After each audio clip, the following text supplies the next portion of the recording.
there, coffee lovers and internet explorers. Welcome back to SipCyber, the podcast where we talk about the human side of cybersecurity over a good cup of coffee. Today I'm going to tell you about a place called Sunshine Coffee in Lake Elmo, and you're going to want to stick around until the end so I can share with you the drink I always order and why it's become one of my favorites, especially on these brutally cold Minnesota days.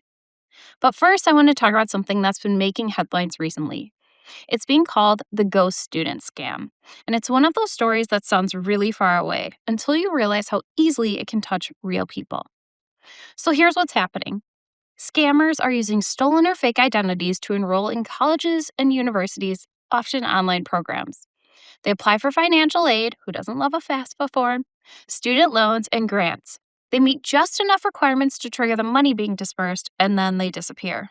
The schools are often left confused, the aid money is gone, and in some cases, a real person eventually finds out that their name, their information, and their credit are now tied to student loans or aid they never really applied for. That's why they're called ghost students. The enrollment exists on paper, but the student never really did. And I want to be very clear about something right away. This doesn't just affect college students. You don't have to be enrolled in school. You don't have to be planning to go back to school. You don't even have to have kids in college. If someone has enough of your personal information, your identity can be used to create a ghost student account without knowing, sometimes for years. That's the part that gets really heavy, because for a lot of people, the first sign something is wrong isn't a notification or an alert. It's a letter about a loan, or a hit to their credit, or a notice they don't recognize.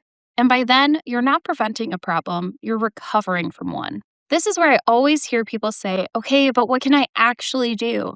Freeze your credit. I know, we talk about it all the time, and there's a reason for that. Freezing your credit is one of the most effective, low-effort ways to protect yourself from identity-based fraud like this. It stops new loans and credit accounts from being opened in your name without your explicit action.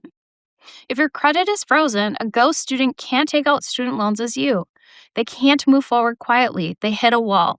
And here's something I want people to really sit with. A lot of adults tell me, oh, I already froze my credit. Well, that's great. But what about your kids?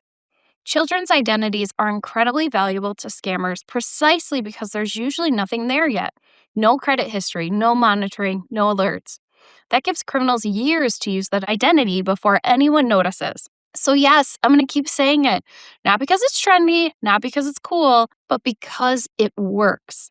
Along with that, checking your credit reports regularly matters. Using unique passwords and two-factor authentication on financial aid and education-related accounts matters. These aren't abstract best practices. They're directly connected to whether your identity or your child's becomes someone else's payday. Now let's circle back to Sunshine Coffee. I stopped in and ordered a meal, and if you've never had one, it's an espresso with honey and a little spice. Warm, comforting, and exactly what you want when Minnesota winter is doing its absolute worst to ruin a good day. It's the kind of drink that warms you up from the inside out, which honestly felt fitting after talking about something that can feel so cold and impersonal. Sunshine Coffee has that easy community feel, a place where you can slow down, warm up, and think clearly for even just a minute. If you're ever in Lake Elmo, it's absolutely worth the stop. And if today's episode convinced you to freeze your credit, check your child's credit, or reminded you why you already did, then this conversation mattered.